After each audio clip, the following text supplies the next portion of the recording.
এই সময় তো আমেরিকার মোটামুটি ফেস্টিভ সিজন, কিছুদিন পরে আপনার হ্যালোউইন, তারপরে ক্রিসমাস, ওই জন্য এত জিনিসপত্র আসতেও থাকে, দোকানে আসতেও খুব ভালো লাগে।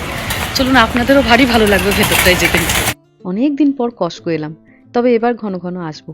এবার তো এখানে উৎসবের মরশুম, নানা রকমের জিনিসপত্র থাকে দোকানে। এই সময় আসতে ওই জন্য দোকান বাজারগুলো খুব ভালো লাগে। এই 2-3 মাস আপনাদের এখন খুব বাজার দোকান ঘোরাবো। আবার যখন জানুয়ারি ফেব্রুয়ারি পড়ে যাবে, ফেস্টিভ্যালের জিনিসপত্র সব ওরা গুছিয়ে ফেলবে, আর আসবো না। এই দেখুন কাণ্ডখানা, কস্টকোতে এসেছে দিওয়ালির প্রদীপ। নিয়ে নিই কটা। প্রচুর তো প্রত্যেক শনিবার রবিবার হলেই নেমন্তন্ন থাকে। সবাইকে এই কালী পুজোর আগে আগে এরকম একতলা করে প্রদীপ দেবো, সবাই দেখেই খুশি হয়ে যাবে।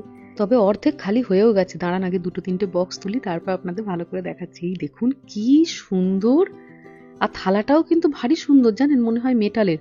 প্রত্যেকটা প্রদীপই কি সুন্দর, মাঝে আবার একটা চৌকো প্রদীপ। দিওয়ালির দিন ঘরের ঠাকুরের কাছে এমন এক থালা প্রদীপ জ্বালিয়ে রাখলে কি অপূর্ব সুন্দর লাগবে দেখতে বলুন।